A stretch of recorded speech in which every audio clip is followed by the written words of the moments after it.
Hello दोस्तों, good evening. आप लोग कैसे हैं? हमें पूर्ण विश्वास है कि आप लोग अच्छे होंगे, मस्त होंगे, ठीक ठाक होंगे। तो आज जो हम पढ़ाने जा रहे हैं उस दिन बताए भी थे कि एक ही वीडियो में सारा चीज नहीं कवर हो पाएगा, इसलिए हमें भाग 1, भाग 2, भाग 3 इस तरीके से हमको पढ़ाते हुए आगे बढ़ेंगे। तो अब थोड़ा थोड़ा करके एक एक वीडियो में हम पढ़ाते हैं ताकि स्टूडेंट या जो लोग देखते हैं उनको थोड़ा भी बोरिंग ना लगे, इसलिए थोड़ा थोड़ा टॉपिक करके हम आगे बढ़ते हुए चलते हैं। अब जो भी बचा था उस सिलेबस के आगे, तो उसको आज खत्म करने वाले हैं। फर्स्ट चैप्टर का जो हमारा एसएसटी का रह गया था उसको आगे पढ़ाने का हम काम करने जा रहे हैं। ठीक है, तो उस दिन आप जो हम पढ़ा दिए थे, तो उस दिन देखिए एक फ्लो चार्ट के रूप में इसको हम पढ़ते हुए चलेंगे, जिससे रिवीजन करने में भी आसानी रहे एग्जाम के टाइम पर। तो इसलिए हम शॉर्टकट में पढ़ाएंगे, ज्यादा डिटेल में बताएंगे नहीं। तो आगे बढ़ते उसको हम आगे बढ़ेंगे। उस दिन जो हम पढ़ा दिए थे यूरोप में राष्ट्रवाद के उदय, तो हम पढ़ा ही दिए थे इसमें। और बाकी इसमें फ्रांसीसी क्रांति भी हो गया था, और इसमें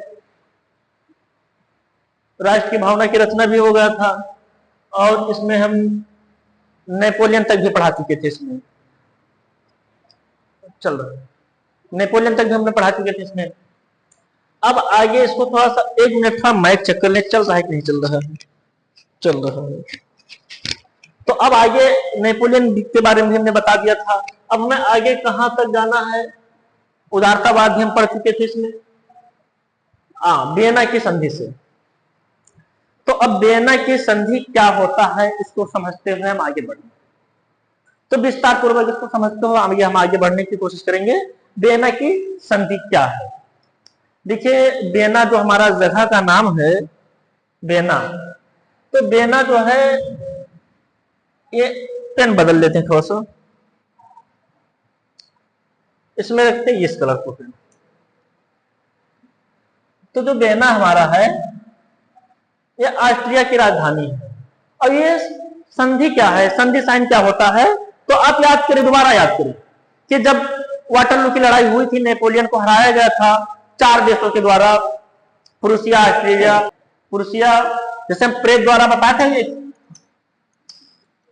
ये शॉर्ट ट्रिक के द्वारा इसको हम बताए थे कि प्रूसिया, रसिया और ऑस्ट्रिया और ब्रिटेन, तो ये चारों देश के द्वारा जो मिल करके उनको नेपोलियन को जो हराया गया था। तो अब उसे के आगे हम अपना पढ़ाई शुरू करेंगे, जो रहेगा था उसके आगे, उसे के आगे हम इसको जोड़ करके फिर चलेंगे दोबारा।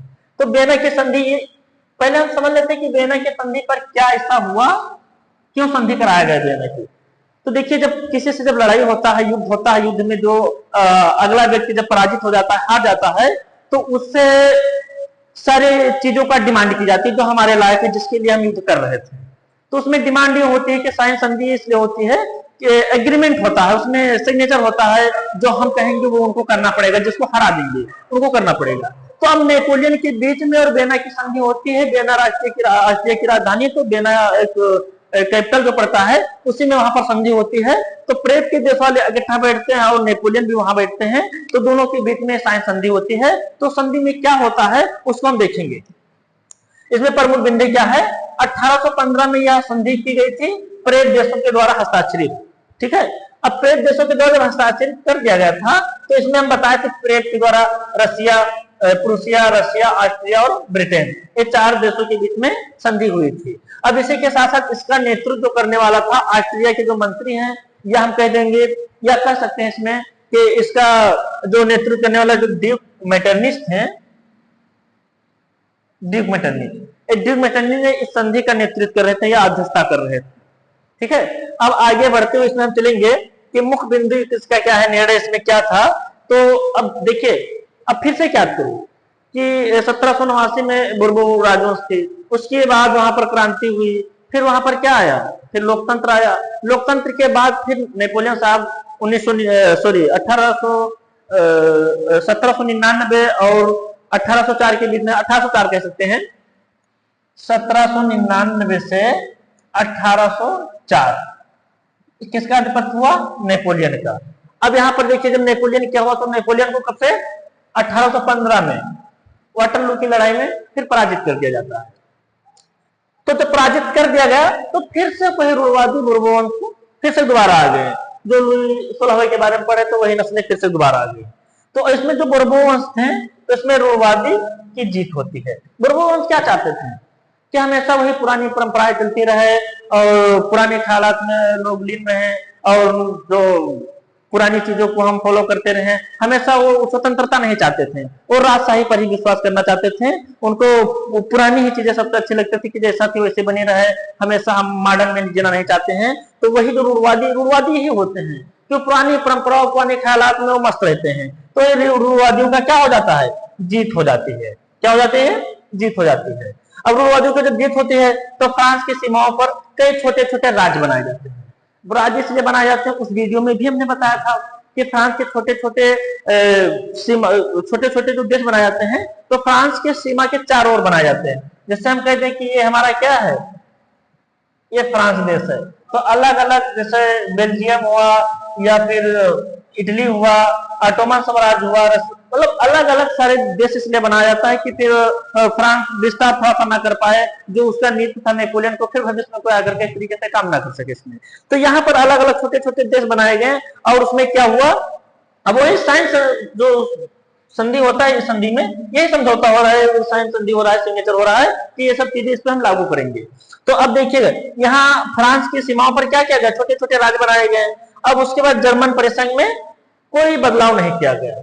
देखिए जर्मन 39 राज्यों का परिसंघ था, तो जैसा का था वैसा पड़ा हुआ, उसमें कोई संशोधन नहीं किया गया था, उसमें ना कोई बदलाव किया गया था। अब इसमें देखिएगा उदारतावाद, जो लिबरलिज्म चाहते थे, इनकी हार होती है और हार होने के बाद अंडरग्राउंड हो जाते हैं। इसलिए रूढ़वादी विचारधारा को जीत और उदारतावाद को हार के रूप में दिखाया गया है। अब देखिए इसमें जो उदारतावाद वाले हैं या मध्य वर्ग वाले जो हैं, इनकी हार होने के बाद ये अपने आप में अंडरग्राउंड हो जाते हैं। अंडरग्राउंड होने के पीछे कारण ये था कि जो बुर्बन वंश वाले लोग थे, जो रूढ़वादी के जो लोग थे, तो इन लोगों ने जब किसी को देखते थे, मतलब प्रोटेस्ट करते हुए, धरना डालते हुए, तो मार देते थे। इसलिए तो उन लोगों ने सोचा कि थोड़ा सा हम अपने अंडरग्राउंड कर लेते हैं, उसके बाद में फिर जब थोड़ा सा छुप कर सके काम करेंगे और जब फिर टाइम मिल जाएगा तो फिर साथ साथ में हम धीरे धीरे काम कर, क्योंकि अब ये लिबरलिज्म वाले जो थे तो इनको तो मतलब आजादी चाहिए थी, तो धीरे धीरे काम को प्रयास करते हुए फिर आगे बढ़ते चले गए। अब यहाँ पर हमने जो चीज देखा, इसको जो पढ़ा हमने, तो इसी के रूप में हम आगे बढ़ते हुए चलेंगे। क्योंकि देखिए शॉर्ट में हम बता रहे हैं, डिटेल में तो कोई समझा नहीं रहे हैं, हम डिटेल में समझाने की कोशिश करेंगे इसमें। तो इसमें ये हुआ कि उदारतावाद की जब हार होती है तो अपने आप में अंडरग्राउंड हो जाती है, मतलब शांत हो जाते हैं। और चीजों तो करनी थी इनको, क्योंकि इनको आजादी चाहिए था, और आजादी चाहिए था तो चीजों को करने के साथ साथ में अब छुप कर से काम करेंगे। ठीक है, अब आगे हम बढ़ रहे हैं, इतना तो समझ ही गए होंगे। क्यों? क्योंकि यहाँ पर देखिए ड्यूक मेटरनिच साहब जो थे, इसकी अध्यक्षता कर रहे थे, नेतृत्व कर रहे थे वियना संधि की। ठीक है, उसके साथ में मुख्य निर्णय इसमें यही हुआ कि फ्रांस की सीमाओं पर के छोटे छोटे राज्य बनाए जाएंगे और जर्मन परिसंघ में कोई बदलाव नहीं। और उसी के साथ में यहाँ उदारतावाद की हार हो जाती है और बुर्बोन्स की जीत हो जाती है, रूढ़वादी फिर से जीत जाते हैं और रूढ़वादी शासन के लिए चलने लगता है। अब हम आगे बढ़ते हैं। अब देखिए यहाँ पर क्रांतिकारी, अब क्रांतिकारी क्या था, तो फिर क्रांतिकारी करना ही था किसको, उदारतावाद वालों को। अब यहाँ देखिए जमींदोज, अब जमींदोज का मतलब ये ना समझ लीजिएगा कि जमीन के नीचे पहुंच गए। जमींदोज मतलब शांत हो जाए या फिर अंडरग्राउंड हो गया, जो एक्टिविटी जो कला कर रहे थे थोड़ा छुप करके करने लगे। ठीक है, क्योंकि इनको हमेशा मतलब क्यों नहीं करेंगे, क्योंकि इनको मतलब स्वतंत्रता चाहिए ही था, किसी के दबाव में काम करना नहीं चाहते थे। अभी जो मध्यम वर्ग के लोग जो थे, थोड़ा पढ़े लिखे लोग थे, तो इनको इसलिए क्रांति करना बहुत जरूरी था।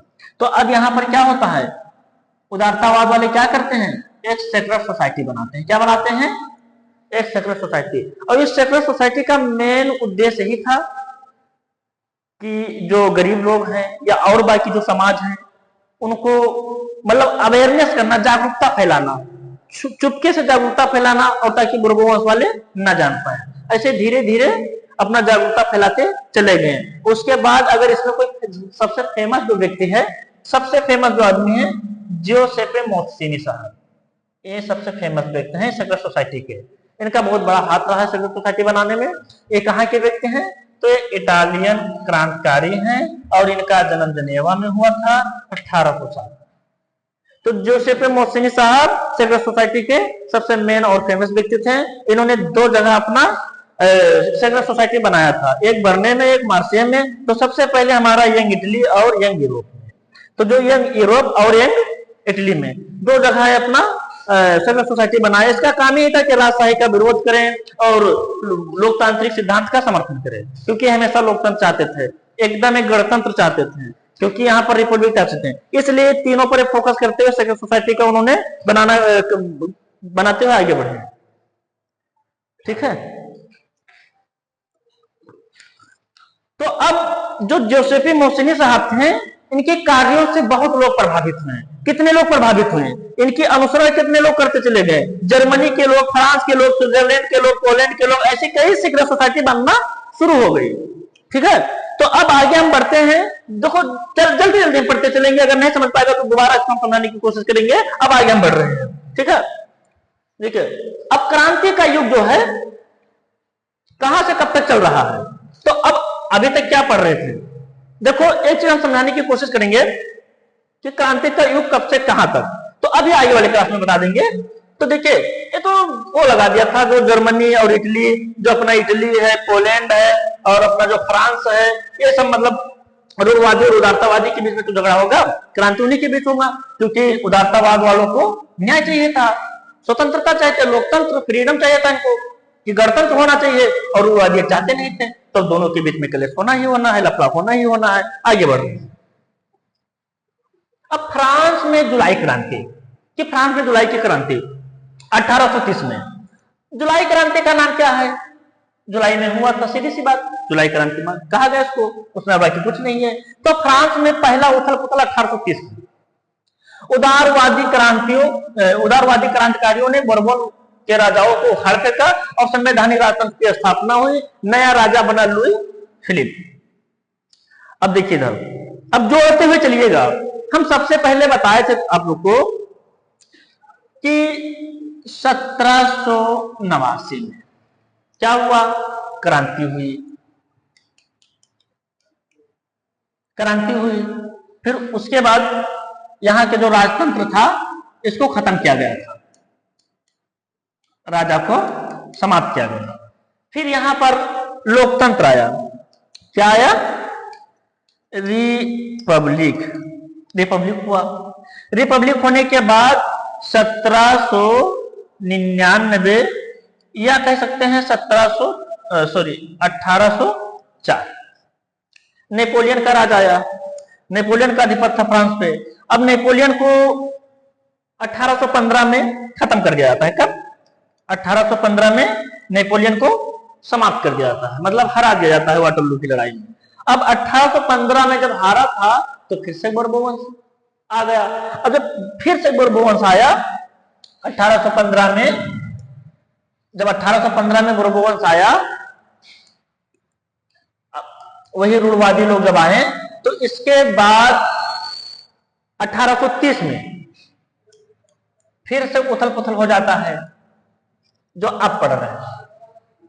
अब 1830 में क्या होता है कि यहाँ के जो उदारतावाद वाले जो लोग थे उन्होंने फिर से क्रांति कर दिया जुलाई में, और जब ये क्रांति किया तो यहाँ के राजाओं को फिर से हटा दिया, खत्म कर दिया यहाँ पर। तो अब ये देखेंगे जो हमारा चक्र है कि 89 में राजा को खत्म करते हैं, फिर रिपब्लिक बनता है, फिर उसके बाद 99 और 4 में नेपोलियन का राज आता है, 1815 में वाटरलू की लड़ाई में इसको खत्म कर दिया जाता है। अब उसके बाद फिर दोबारा वही रूढ़वादी सोच वाले बोर्बोवंश फिर आ जाते हैं। अब इसको खत्म कब किया जाएगा? 1830 की जुलाई की क्रांति में। अब आगे देखते हैं फिर क्या होता है। फिर जब यहां पर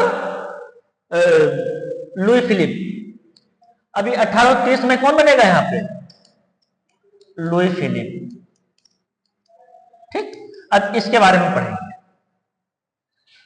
तो लुई फिलिप का नया राजा बन जाता है 1830 में, जब दोबारा फिर से उथल पुथल हो जाती है रूढ़वादी उदारवादी और रूढ़वादी के बीच में। 1830 में फिर से जब लफड़ा होता है, क्रांति होती है, तो फिर से बोर्बोवंश के राजाओं को मतलब हटा देते हैं, और उसके बाद यहाँ पर लुई फिलिप को बैठाया जाता है, नया राजा बन जाते हैं। फिर जुलाई की जब क्रांति का परिणाम जो निकला, तो इसको थोड़ा ध्यान दीजिएगा कि जुलाई की जो क्रांति थी, तो इसका परिणाम मतलब रिजल्ट ये निकला कि नीदरलैंड की यूनाइटेड किंगडम से बेल्जियम अलग हो गया और ग्रीस को आजादी मिली।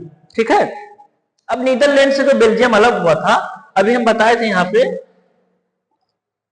पे हमने ये कहा कि यहाँ हमारा नीदरलैंड है, ये बेल्जियम। तो नीदरलैंड जो कंट्री देश था उससे बेल्जियम अलग होता है, बढ़ जा रहा है, दोनों का विभाजन हो जा रहा है। क्यों? क्योंकि उसी उथल पुथल की वजह से जब दोबारा क्रांति होती है तो लोग इसमें रिजल्ट देखते हैं, परिणाम क्या निकलता है। जब वो 1830 की क्रांति हुई थी तो सबसे पहले नीदरलैंड से बेल्जियम अलग हुआ था। अब दूसरी बार हम देखेंगे क्या रहेगा इसमें। अब दूसरी बात इसमें यह है कि जो नीदरलैंड यूनाइटेड किंगडम से बेल्जियम अलग हो गया है और ग्रीस को आजादी मिली। अब ग्रीस क्या है, ग्रीस को डायरेक्ट आजादी कैसे मिली? तो देखिए ग्रीस पर किसका अधिपत्य था? तो ग्रीस का अधिपत्य जो था ऑटोमन साम्राज्य का था। ऑटोमन साम्राज्य किसका था? तो ये मुस्लिम समाज का था, मुस्लिम बाहुल था वो, क्योंकि मुसलमानों का था, ऑटोमन साम्राज्य तो था। अब ग्रीस जो था तो ग्रीस क्रिश्चियन का बाहुल था, क्योंकि ग्रीस क्रिश्चियनिटी था, मतलब पूरा क्रिश्चियन के लोग ग्रीस में हुआ करते थे। तो अब ग्रीस पर उस पे कब्जा कौन किए थे? ऑटोमन साम्राज्य वाले किए थे, मुस्लिम समाज वाले।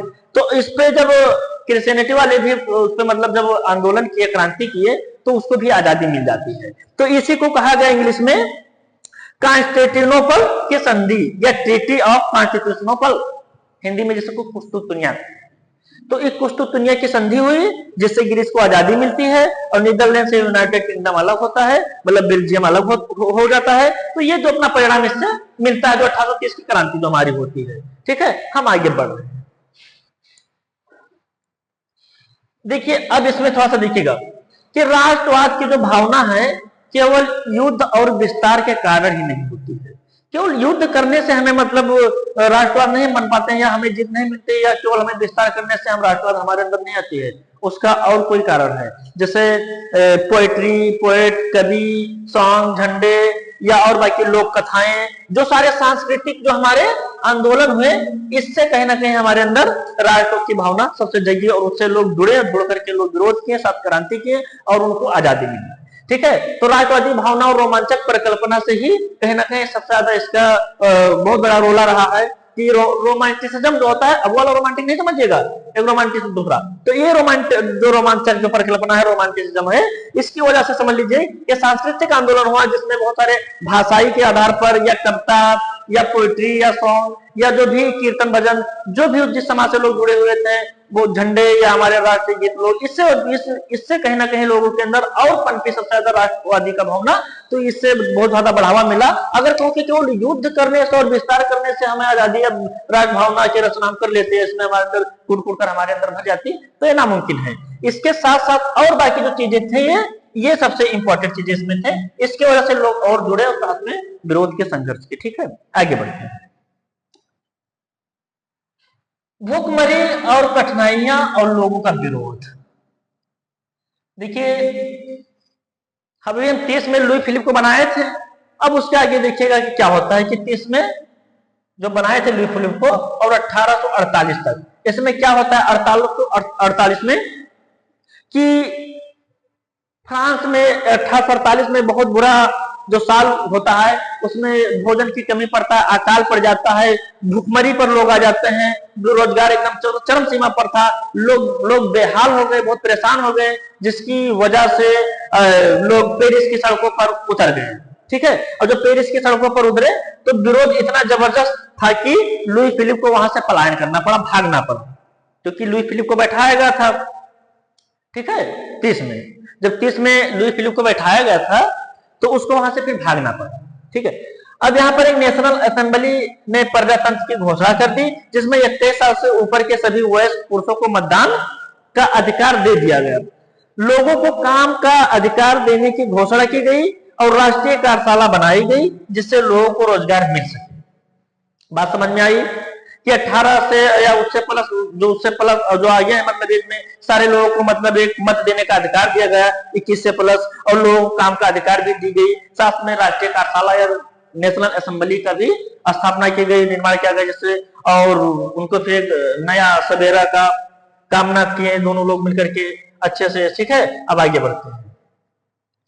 अब क्रांति का युग जो 30 से 48 चल रहा था, उदारवादी लोग कर रहे थे, नेतृत्व पढ़ा लिखा लोग, मध्यम और जो मिडिल क्लास के लोग थे वो कर रहे थे, और साथ में इसमें Germany, Italy, Poland Austro Hungarian साम्राज्य, ठीक है।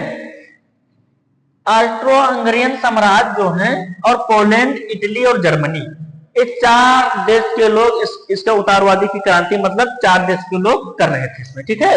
तो राष्ट्रीय का एकीकरण संविधान की जो मांग की शुरू हुई, हर लोग चाहते थे कि हमारे राष्ट्र की एकीकरण हो, क्योंकि हमारे देश में सरदार वल्लभ भाई पटेल भी तो हमारे देश का एकीकरण किए हैं।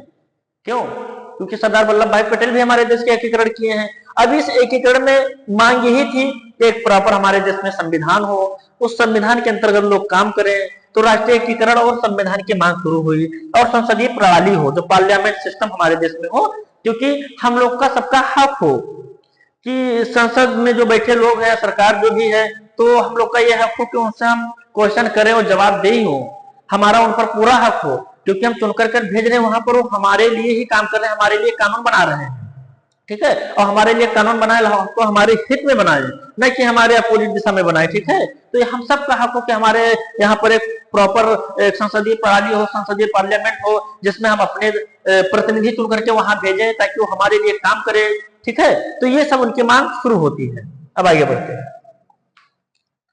जर्मनी, एक फ्रैंकफर्ट जो शहर है जर्मनी में, इस शहर में क्या होता है कि मध्यम वर्ग के जो पेशावर व्यापारी और धनी कलाकार जो लोग थे, एक सकल जर्मन असेंबली बनाते हैं और इसमें 831 प्रतिनिधि चुने जाते हैं। तो इन प्रतिनिधियों को क्या कहते हैं? जो 831 प्रतिनिधि चुने गए और जर्मन राष्ट्र का संविधान तैयार किया गया और राजा फ्रेडरिक विल्हेम को बनाया गया। फ्रेडरिक विल्हेम, देखिए फ्रेडरिक विल्हेम से कहा गया कि आप जर्मनी का राजा बने और एक संविधान भी होगा यहाँ पर, उस संविधान के अनुसार आपको भी काम किया जाएगा, आपको भी क्राउन दिया जाएगा, लेकिन एक प्रॉपर संविधान रहेगा, उस संविधान के अनुसार आपको चलना पड़ेगा। तो राजा साहब ने कहा ये हमें बेवकूफ मत बनाइए, ये संविधान के अनुरूप हम काम नहीं करेंगे, उसके आधार पर हम काम नहीं करेंगे, ठीक है। तो राजा फ्रेडरिक ने उसको ठुकरा दिया, कहने लगे हमको समय मत दो, इस तरीके से हम काम नहीं करेंगे इसमें। तो इन्होंने और बाकी देशों से समर्थन लेकर के और इसमें फिर क्रांति करते हैं और इसको भंग कर देते हैं इस असेंबली को, ठीक है। अभी इस असेंबली को जब भंग करते हैं तब आगे देखते हैं फिर क्या होता है। देखिए हम जल्दी जल्दी खत्म करा रहे हैं कि ताकि टाइम ना लगे, क्योंकि 2-2 शब्द हमने लिखा, सब पर चर्चा करते हुए हम जा रहे हैं।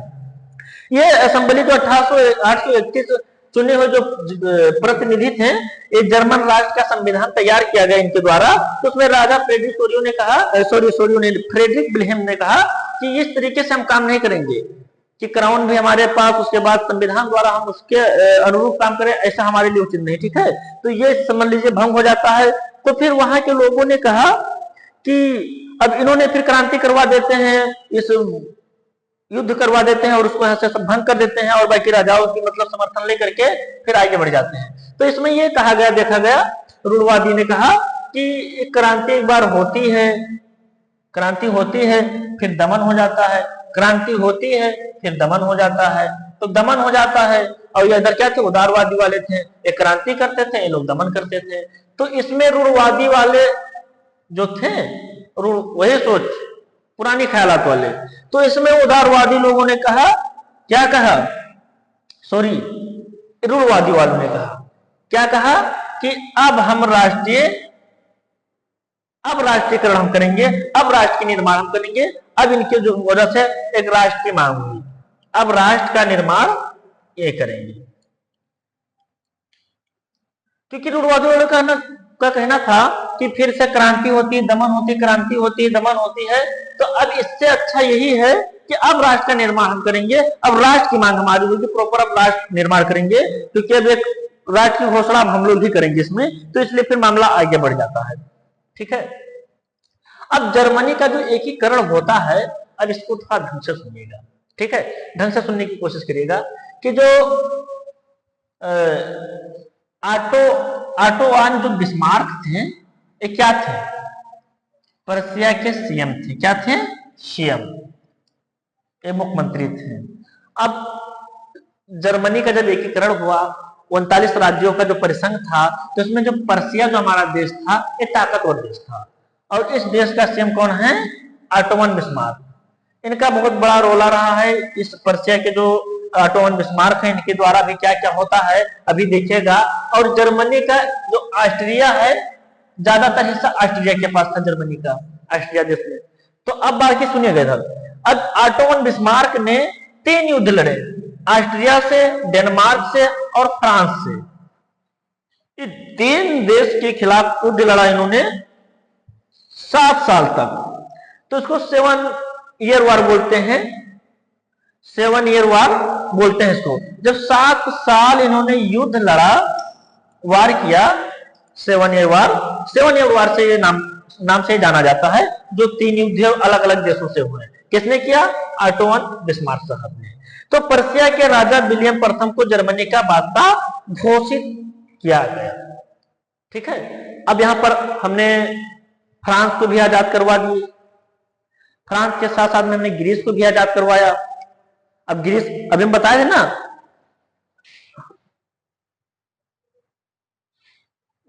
अब देखिए यहां पर जर्मनी को हमने, अभी यहां पर तो चल रहा है, हाँ,